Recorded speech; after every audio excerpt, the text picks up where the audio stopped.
Atos dos Apóstolos. E sempre lembrando,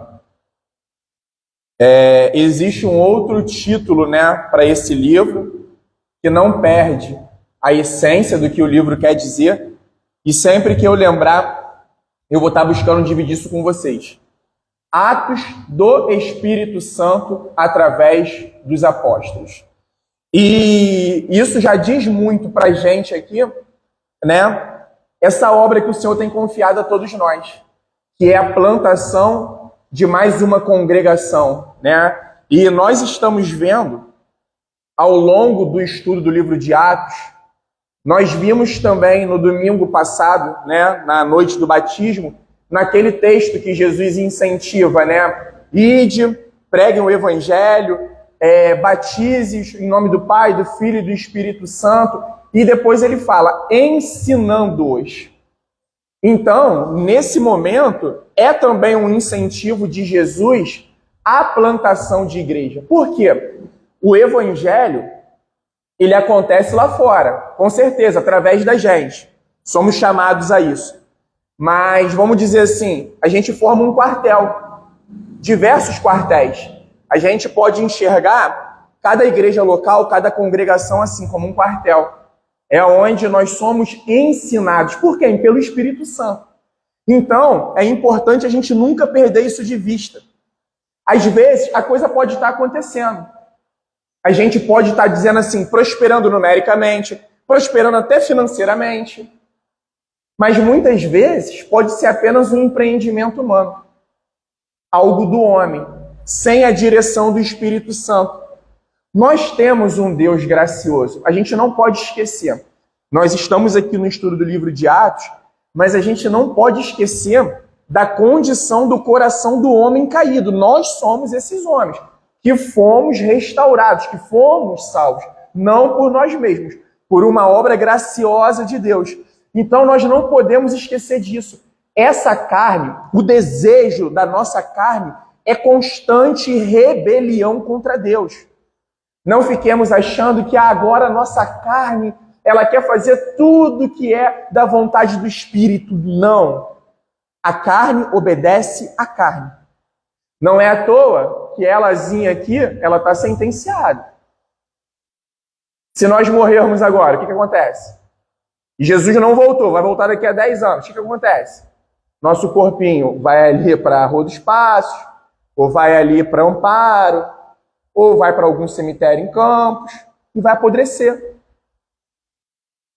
Então, nós não podemos esquecer disso. Igreja, ela caminha na direção de Jesus. E como que Jesus dá a direção à igreja? Através do seu Santo Espírito, o Espírito de Cristo. Um dos títulos que o Espírito Santo recebe no Novo Testamento é Espírito de Cristo. Cristo conduz, fala à igreja através da palavra, no poder do Espírito Santo. Amém? Então, tudo que nós estamos vendo aqui são homens tendo o privilégio de serem usados por Deus. Mas não é uma obra do apóstolo Paulo, não é uma obra de Pedro, não é uma obra de João, é uma obra do próprio Senhor através deles. Essa é a nossa alegria. Nós fomos chamados, nós fomos restaurados desse mundo caído. Nós fomos salvos desse mundo maluco. E a partir do momento que nós, aqui, imaginemos aqui o mundo e imaginemos aqui o reino de Cristo, o reino de Deus.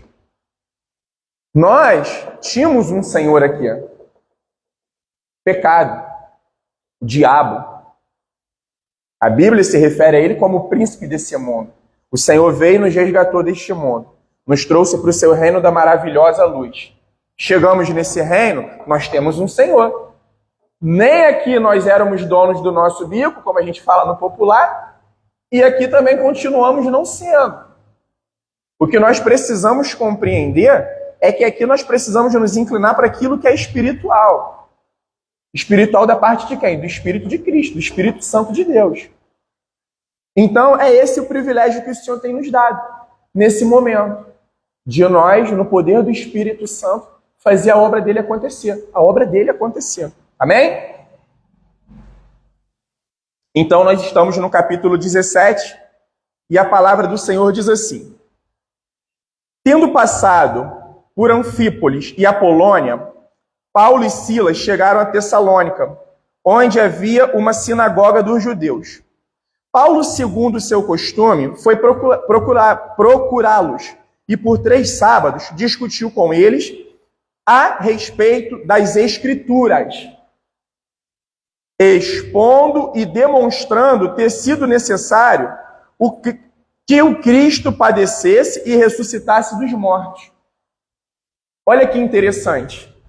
Paulo não foi lá discutir uma doutrina própria. Paulo não foi lá discutir uma ideologia que ele criou. Criei aqui o Evangelho Paulino. Criei uma coisa de mim mesmo. Não. Paulo ele foi lá falar a respeito das Escrituras. E o que eu acho muito interessante de Lucas, quando ele está escrevendo o livro de Atos, que ele fez questão, ao versículo 3, expondo. Sabe o que significa exposição? Era um hábito que o judeu tinha. O judeu ele pegava a palavra e ele ia numa sequência de leitura e eles gastavam era tempo. Um lia e depois eles vinham aplicando aquilo. Vinha demonstrando o que Deus falou através daquele texto e qual é a vontade de Deus para este momento, aplicando neste momento da história. Por isso que essa palavra ela é viva e ela é eficaz. E sabe uma coisa que é muito interessante, irmãos? Essa função não é uma função apenas de apóstolo, lá na condição deles, uma função apenas do pastor. Nós temos essa responsabilidade e ela começa dentro do nosso lar. Já reparou como que a vida está corrida? Como que a vida está estressante? Como que a vida está sufocante? Como que a sociedade está mudando numa velocidade gigantesca? Como as pessoas estão mudando, porque a sociedade ela muda porque as pessoas estão mudando. A gente sabe que sim, a sociedade ela vem e implanta algumas coisas nas pessoas, mas tem muitas coisas que são resultado da transformação das pessoas. A sociedade está mudando. E nós não podemos esquecer. Não é, um exemplo, o copo d'água que caiu agora e me molhou. O diabo está furioso, quis parar a EBD. Não, gente. O copo d'água pode ter caído por causa do vento, pode ter caído porque eu me atrapalhei aqui, esbarroei na mesa, esbarroei nele e ele tombou. Mas, por outro lado, nós não podemos esquecer que há um mundo espiritual. E Paulo fala isso aos Efésios, que a nossa luta não é um contra o outro. Então, a gente também não pode esquecer que as trevas estão se apropriando e se aproveitando de tudo que está acontecendo. O que eles querem fazer é roubar o nosso tempo, é sufocar o nosso tempo, é fazer com que nós permaneçamos cansados. Para quê? Para poder nos distrair daquilo que é principal, daquilo que é fundamental. Então, essa questão aqui, abrindo esse parêntese bem necessário, é uma função que nós precisamos fazer uns com os outros. E eu vou ser bem sincero para vocês, eu puxo minha orelha aqui nesse quesito também, enquanto homem, enquanto membro, enquanto irmão de vocês em Cristo. Porque às vezes a gente vai se atarefando e vai esquecendo daquilo que é prioritário, daquilo que deve ser fundamental, daquilo que deve ser fundamento, daquilo que deve ser alicerce. E demonstrando ter sido necessário que Cristo padecesse e ressuscitasse dos mortos. E Paulo dizia: este Jesus que eu anuncio a vocês é o Cristo. Alguns deles foram persuadidos e se juntaram a Paulo e Silas. E quando ele está falando, esse Jesus é o Cristo, ele está falando que esse Jesus é o Messias. Esse Jesus é aquele Salvador. Lembra que os profetas falaram de um Salvador, anunciaram um Salvador? Por quê? Paulo está numa sinagoga de judeu. E aí o texto continua, dizendo que alguns foram persuadidos e se juntaram a eles. O mesmo aconteceu com numerosa multidão de gregos piedosos e muitas mulheres importantes. Agora me diz aqui, o texto está dizendo que Paulo e Silas estão cheios de estratégias humanas aqui, estão arrumando maneiras de persuadir. que eles estavam fazendo? Expondo as Escrituras. É na exposição das Escrituras que o Espírito Santo opera, irmãos. O Espírito Santo não depende de pastor e microfone para fazer a obra, não. A gente pode abrir as Escrituras num ônibus e explicar as Escrituras num ônibus para uma pessoa e a pessoa ser salva pelo Espírito Santo. Quer um exemplo disso? Nós vimos aqui no capítulo 6 de Atos. Filipe arrebentando em Samaria, usando o nosso linguajar atual, tirando onda na evangelização. Filipe pregando e os samaritanos se convertendo. E samaritanos se convertendo. A ponto de Pedro e João falaram, vamos lá em Samaria ver o que está acontecendo lá. Filipe está arrebentando a boca do balão. Aí o Espírito Santo chegou para Filipe, Filipe, olha só, agora você vai acabar com esse teu ministério aí numeroso. Tu vai lá para um caminho deserto. Tu vai pregar para um eunuco. Aí vamos imaginar, a gente está aqui nas praças pregando, o Espírito Santo movendo, fazendo o que ele tem que fazer, que é salvar pessoas. Essa é a obra principal do Evangelho. Aí o Espírito Santo fala, ó, quero que vocês vão para essas estradinhas aí mais afastadas. Vai passar uma pessoa de carroça lá. Ela vai estar com a Bíblia, mas ela não entende. Vai lá, explica para ela. Chegamos lá, o que Filipe fez? Expôs uma passagem do profeta Isaías, do capítulo 53, e o texto diz que o eunuco foi salvo. A ponto do eunuco falar, alguma coisa te impede de eu ser batizado, Filipe? Não. Para a carroça aí, irmão. Encontraram lá uma oportunidade de batizá-lo e foi batizado.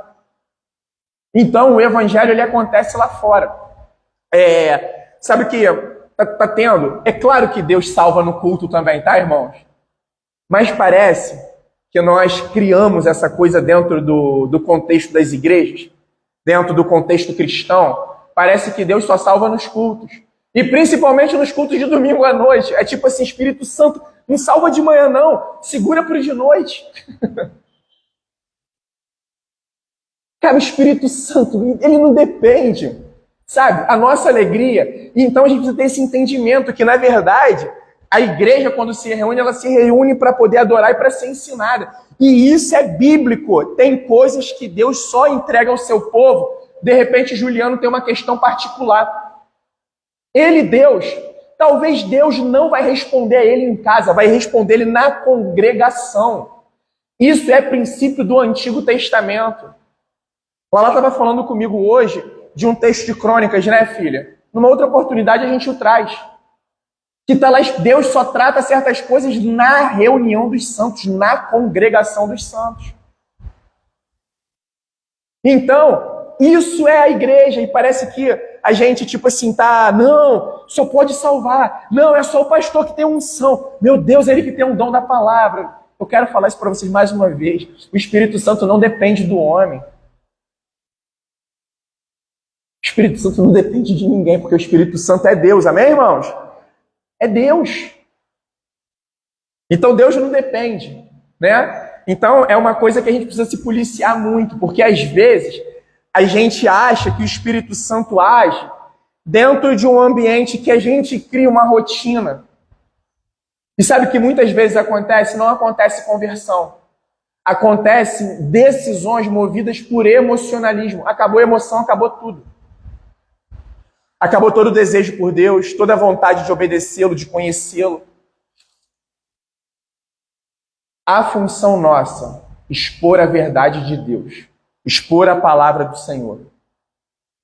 Essa é a nossa função. E o Espírito Santo atua, convertendo multidões, convertendo um eunuco no caminho deserto, convertendo muitas mulheres importantes. E o texto segue. Os judeus, porém, movidos de inveja, trazendo consigo alguns homens maus, dentre a malandragem, reuniram uma multidão e provocaram um tumulto na cidade.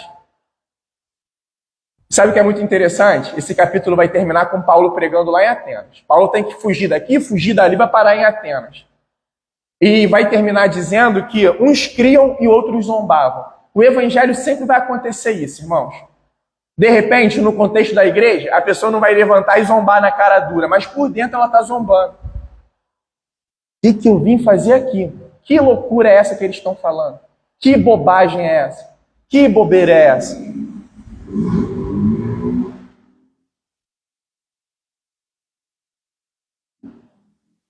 E atacando de surpresa a casa de Jason, procuravam trazer Paulo e Silas para o meio do povo. Você está entendendo que não é só uma inveja? É uma inveja temperada com ódio? Se eles querem trazer os camaradas para o meio do povo, eles não estão com boa intenção.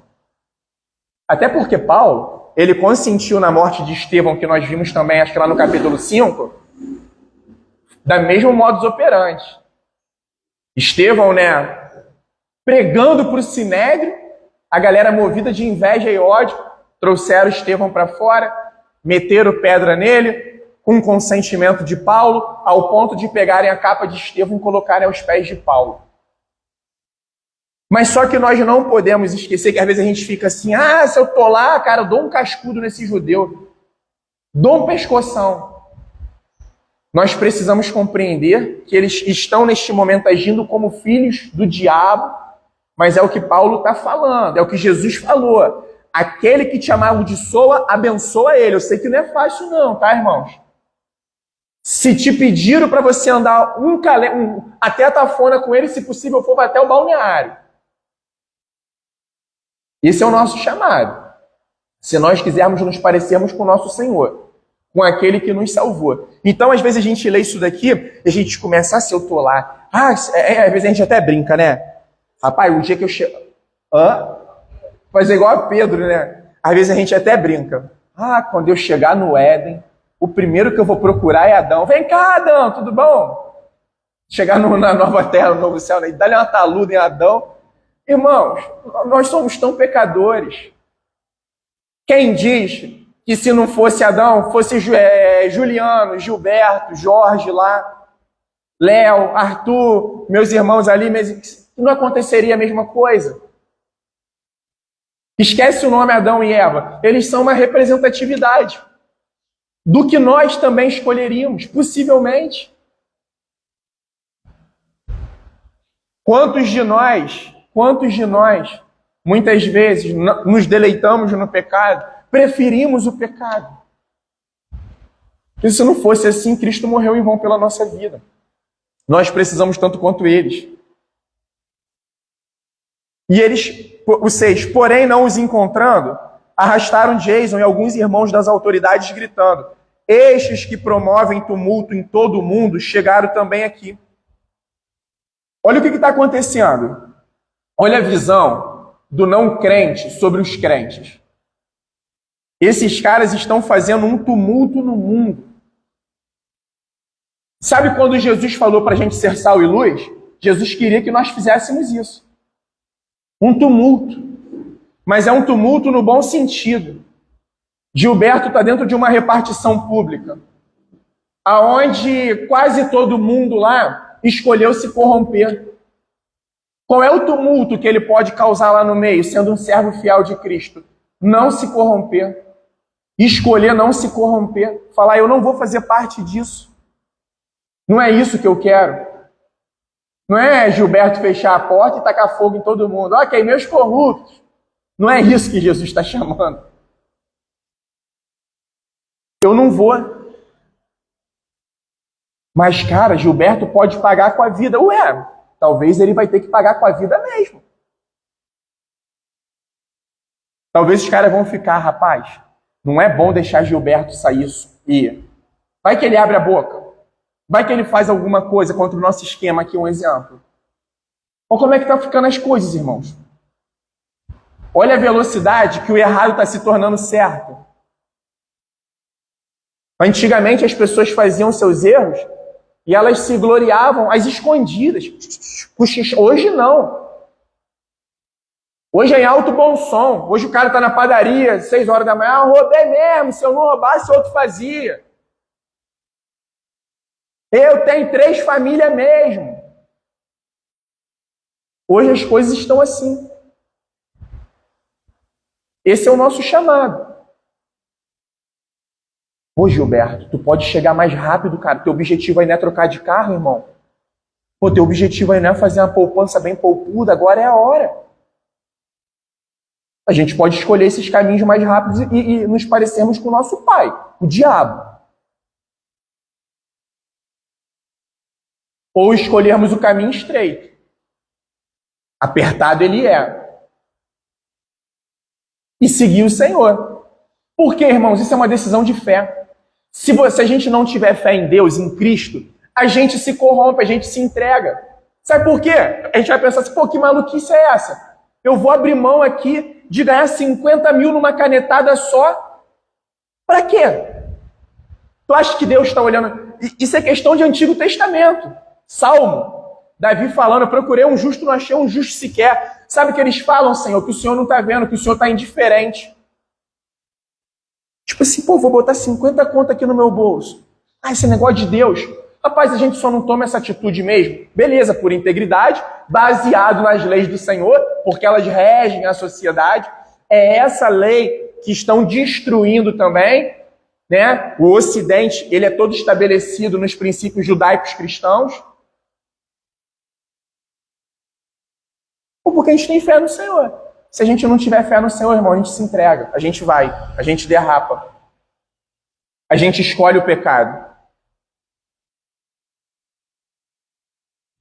7. E Jason os hospedou na casa dele.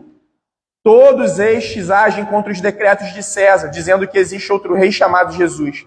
Tanto a multidão como as autoridades ficaram agitadas ao ouvir estas palavras. Porém, depois de terem recebido deles a fiança estipulada, as autoridades soltaram Jason e os outros. O mesmo modo de agir que agiram com Jesus. A autoridade religiosa levando Jesus até a autoridade política. A mesma coisa está acontecendo aqui. Os religiosos levando os apóstolos, aqui os discípulos de Cristo, até a autoridade política com o intuito de parar a pregação do evangelho. 10. E logo durante a noite, os irmãos enviaram Paulo e Silas para Bereia. Ali chegados, dirigiram-se à sinagoga dos judeus. Ora, estes de Bereia eram mais nobres do que os de Tessalônica, pois receberam a palavra com toda a avidez, examinando as Escrituras todos os dias para ver se as coisas eram de fato assim. Irmãos, imagina, hoje lá na Igreja Atos, culto de domingo, primeiro culto do ano de 2025, o apóstolo Paulo. Aí, de repente, ia vir muita gente até para poder idolatrar o homem. Só dando um exemplo disso aqui pra gente, né? As pessoas iam falar, hoje eu não preciso nem levar a Bíblia. É o apóstolo Paulo que está pregando. Tudo que sai dele é perfeito e maravilhoso. Os crentes de Bereia não pensavam assim, não.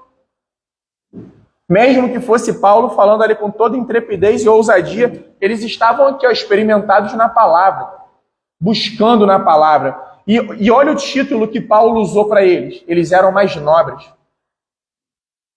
Por quê? Porque eles receberam a palavra de Deus com toda a avidez. Irmãos, pensa na tua comida favorita aí agora. Você passou o dia inteiro sem comer, ralando. Aí chegou essa hora agora, a gente está todo mundo sentadozinho no restaurante.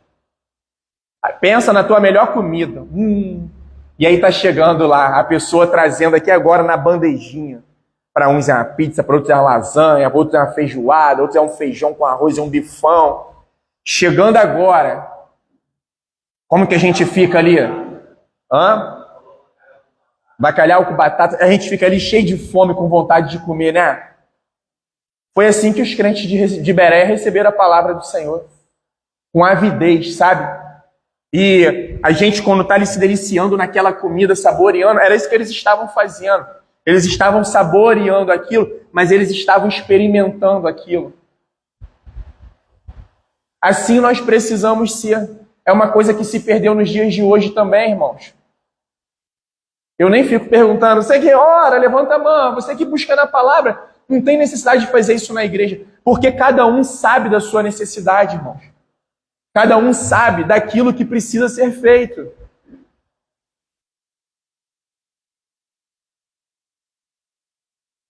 Com isso, muitos deles creram, mulheres gregas de alta posição social e muitos homens. E aqui já está quebrando uma coisa, tá? A gente está vendo isso daqui com uma certa frequência. A gente acha que, às vezes, Jesus, quando fala sobre pobreza de espírito, é sobre uma condição social. Existe muito rico piedoso e muita gente pobre, socialmente falando, que é arrogante. O pobre de espírito diante do Senhor é aquele que reconhece que tudo que ele tem perante a Deus é como esterco.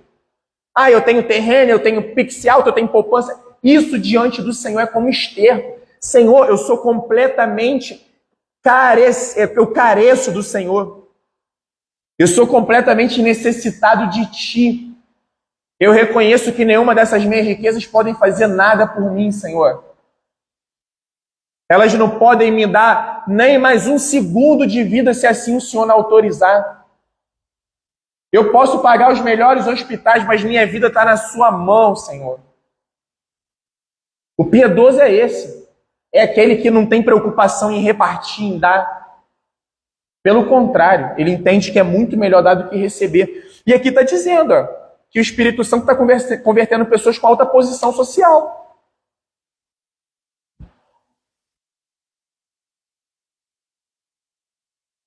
Mas logo, 13, que os judeus de Tessalônica souberam que a palavra de Deus era anunciada por Paulo também em Bereia. Está compreendendo que o problema maior aqui não é o judeu? Irmãos, quem se põe em oposição constante à pregação da palavra de Deus? É o diabo.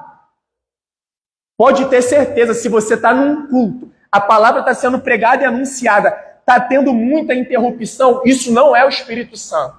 Se levantou alguém, eu estou com uma mensagem aqui, na hora da pregação, não. É outro tipo de espírito, por isso que eu oro constantemente por esta congregação aqui. Senhor, permita que só o teu Santo Espírito se manifeste lá dentro. Não é que a gente tenha medo por alguma dificuldade com o espírito imundo, maligno. Mas como que a gente vai dar microfone e voz a eles, se eles são da mentira? Se eles obedecem ao diabo que é o pai da mentira? Aqui quem tem que falar é o Senhor, é a palavra dele. É essa palavra que é poderosa, a outra palavra aqui não é.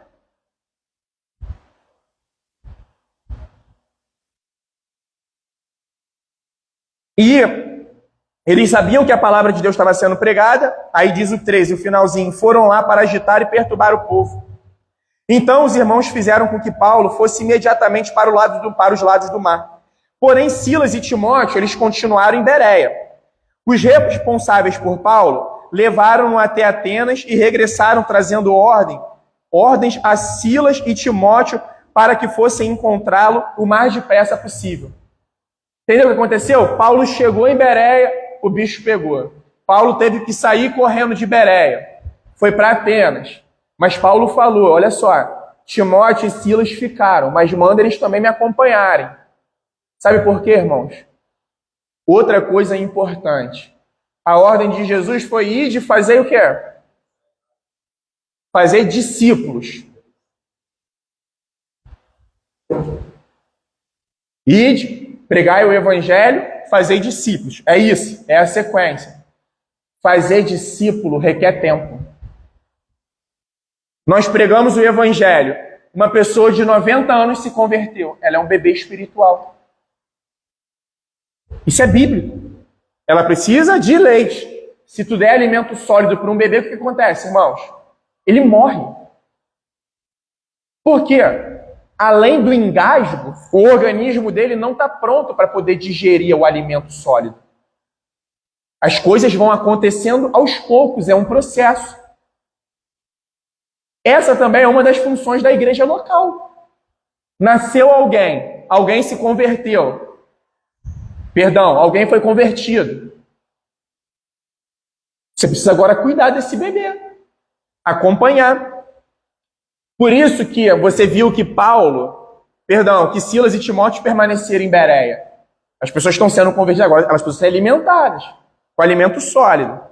E seguindo, 16. Enquanto Paulo os esperava em Atenas, o seu espírito se revoltava em face da idolatria dominante na cidade. Pode ser parecido com São João da Barra, né? Por isso, falava na sinagoga com os judeus e os gentios piedosos. Também na praça, todos os dias, com os que se encontravam ali. E alguns dos filósofos... Olha só que coisa interessante. Paulo pregava o evangelho a tempo e fora de tempo. Praça, sinagoga, rua, casa, aonde tinha oportunidade ele estava anunciando. 18. E alguns dos filósofos epicureus e estoicos discutiam com ele, havendo quem perguntasse: o que quer dizer esse tagarela? Outros diziam: parece pregador de deuses estranhos. Diziam isso porque Paulo pregava Jesus e a ressurreição. Então o povo ali de Atenas nunca tinha ouvido falar sobre Jesus e sobre um Jesus, um Deus que morreu numa cruz e que tinha ressuscitado.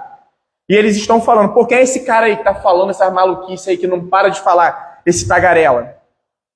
19. Então, tomando-o consigo, pegaram Paulo e levaram-o ao Areópago, dizendo: podemos saber que nova doutrina é essa que você ensina? Pois você nos traz aos ouvidos coisas estranhas, e queremos saber o que vem a ser isso. Acontece que todos os de Atenas e os estrangeiros residentes não se ocupavam com outra coisa senão dizer ou ouvir as últimas novidades. Sabe o que está acontecendo? Quem está aí na frente de Paulo? A gente já aprendeu isso aqui no livro de Atos. Quem que está aí na frente dele? Espírito Santo. Quem está causando essas questões, quem está dando as estratégias ao apóstolo é o Espírito Santo. Que está tornando essas pessoas curiosas, sedentas. Por isso que nós precisamos orar. Senhor, atrai aqueles aos quais o Senhor vai fazer a obra. Torna eles sensíveis a ouvir. Mas o evangelho está sendo anunciado a todo mundo. 22. Então Paulo, levantando-se no meio do Areópago, disse: senhores atenienses, percebo que em tudo vocês são bastante religiosos. Sabe uma coisa interessante? Percebam aqui uma atitude humilde do apóstolo. No espírito, ele estava revoltado com a idolatria da cidade. Mas agora ele vai falar na língua dos atenienses. Ele está aproveitando tudo que está ali para ele poder trazer como elemento para a pregação dele. E agora quero falar uma coisa para vocês. A Bíblia disse que Paulo se revoltou internamente contra essas coisas. E sabe o que acontece? Às vezes, se a gente chega com uma atitude religiosa lá, eu não vou lá. No Areópago eu não vou. Olha lá, tem deuses estranhos, mas onde você passa tem uma imagem, tem um ídolo lá.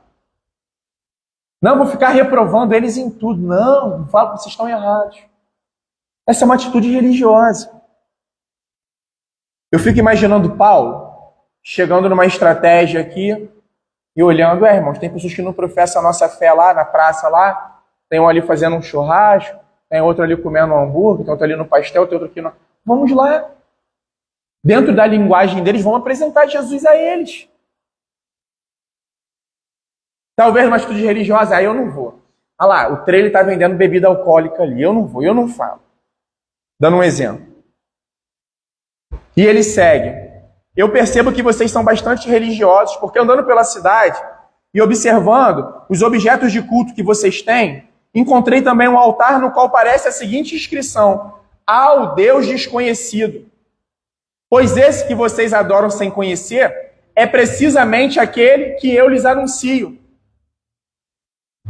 O Deus que fez o mundo e tudo que nele existe, sendo ele Senhor do céu e da terra, não habita em santuários feitos por mãos humanas. E olha que pregação ousada que Paulo está trazendo. Ele não está negociando a pregação dele, ele está pregando a verdade, mas aproveitando tudo que ele viu. Vamos supor que Paulo olhou para a praça e viu lá, altar ao Deus desconhecido. Ele aproveitou a oportunidade, está falando, esse Deus que vocês não conhecem, é esse Deus que eu estou anunciando a vocês. E quem é esse Deus? Ele já começa colocando Deus como soberano sobre toda a criação. Ele nem é servido por mãos humanas, como se precisasse de alguma coisa, pois ele mesmo é quem todos dá vida, respiração e tudo mais. Sabe por quê, irmãos? Todas as religiões, elas fazem o caminho inverso daquilo que Cristo pregou e prega. Todas as religiões são os homens, nos seus esforços individuais, tentando se religar a Deus. Já Cristo, ele está dizendo, eu sou Deus, eu sou o caminho, eu sou a verdade, eu sou a vida. Eu criei essa ponte para vocês, eu criei um novo acesso para vocês. De um só homem fez todas as nações para habitarem sobre a face da terra, havendo fixado os tempos previamente estabelecidos e os limites da sua habitação. Paulo já está trazendo aqui o Deus soberano sobre todas as coisas. Para buscarem Deus, se porventura, tateando, o possam achar, ainda que não esteja longe de cada um de nós. E sabe que Paulo já começa agora aqui a trazer? O Deus que se fez homem, que se encarnou, que andou entre os homens. Essa é a pregação louca para os gregos, irmãos. Sabe por quê? O grego, eles são o povo da sabedoria. Se você não consegue me explicar Jesus dentro de uma sabedoria humana, eu rejeito. E agora Paulo já está fazendo o link desse Deus poderoso e soberano, criador, com esse Deus que está próximo aos homens. Com esse Deus que desceu. E ele diz, 28, pois nele vivemos, nos movemos e existimos, como alguns dos poetas de vocês disseram, porque dele também somos geração. Paulo já está dizendo para todos eles, nós somos criação de Deus. Vocês que estão aí, eu que estou aqui pregando, todos nós somos criação desse Deus que pode ser encontrado, que pode ser percebido.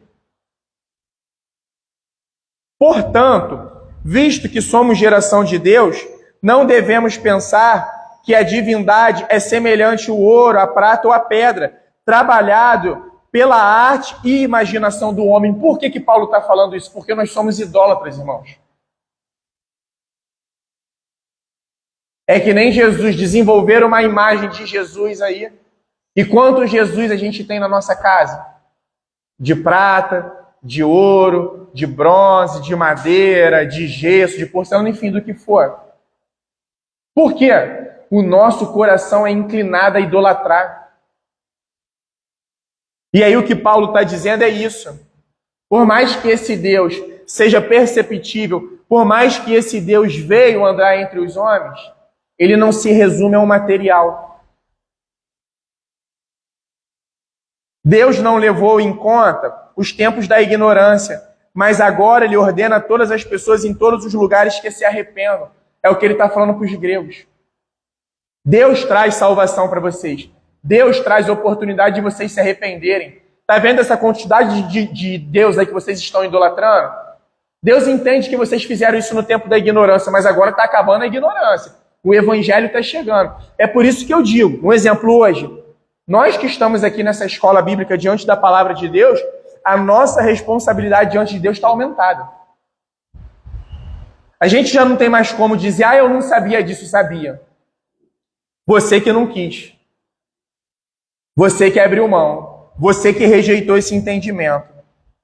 E aí ele diz, porque Deus estabeleceu um dia em que julgará o mundo com justiça, por meio de um homem que escolheu. E quem é esse homem, irmãos, que Deus vai julgar o mundo? Jesus Cristo. Mas vocês estão compreendendo que essa pregação já tem muita gente já não aceitando, e inclusive dentro das igrejas achando que isso é loucura? Eu não acredito nesse Jesus, não. Jesus é muito bonzinho. Como que ele vai julgar a gente? Um dia ele vai julgar, irmãos. Ele vai julgar. Acredite eu ou não, você ou não, ele vai julgar. E deu certeza disso a todos, ressuscitando dentre os mortos. Sabe o que Paulo está falando agora para os caras dos gregos, os atenienses? Vocês já viram alguém ressuscitar dentre os mortos? Esse evangelho que eu estou trazendo a vocês, teve um que ressuscitou dentre os mortos. Irmãos, por que a nossa pregação é diferenciada? Nós somos melhores do que qualquer outro ser humano? Não. Nós somos mais inteligentes do que o restante da raça humana? Não. Sabe por quê? A nossa pregação é privilegiada e diferenciada? Porque o Cristo que nós pregamos, ele ressuscitou. Nenhum outro líder religioso ressuscitou dentre os mortos. E é o que Paulo está falando para eles. Essa é a nossa diferença. E sabe o que acontece aqui agora? Como nós falamos no início? Boa noite, meus irmãos. 32. Quando ouviram falar da ressurreição de mortos, uns zombaram e outros disseram: a respeito disso, ouviremos você em outra ocasião. Sabe o que está acontecendo aqui? 3 situações diferentes. Uns de cara zombando. Outros ficaram assim: Paulo, eu quero ouvir mais sobre isso. Uns zombando, outros falando: Paulo, eu quero ouvir mais sobre isso. E outros sendo convertidos, sendo transformados, sendo regenerados. Agora, vê se Paulo aqui tivesse preocupado com a sua audiência, no sentido de que, eu tenho que ser amado por todo mundo que eu prego. Paulo paralisaria sua pregação. Paulo não seguiria em frente. Por quê, irmãos? Quem convence o homem do pecado, da justiça e do juízo? Quem, irmãos? É o Espírito Santo. Não é o homem, não é o líder. E é o que está acontecendo. Uns zombando e outros crendo. Versículo 33. A essa altura, Paulo se retirou do meio deles. Houve, porém, alguns homens que se juntaram a ele e creram. E entre eles estava Dionísio, o Areopagita, uma mulher chamada Damares, e com eles mais algumas pessoas. Está compreendendo a dinâmica do Espírito Santo? Em alguns lugares, uma multidão se convertendo. Em Atenas, poucas pessoas. Um homem e uma mulher, e com ele mais algumas pessoas. Por quê, irmãos? Por quê? Porque quem faz a obra é o Senhor. Qual é a nossa missão enquanto igreja? Anunciar, expor a palavra com fidelidade. O restante está nas mãos do Senhor. É claro que a gente se alegra em cada vez mais ver pessoas sendo salvas, sendo transformadas. Mas isso não é no método humano. Isso não é na vontade humana. Isso não é na sabedoria e muito menos no poder humano, porque nós não temos poder. Isso é obra do Espírito. Amém? Vamos orar? E daqui a pouco a gente continua o nosso culto público ao Senhor? Então, amém.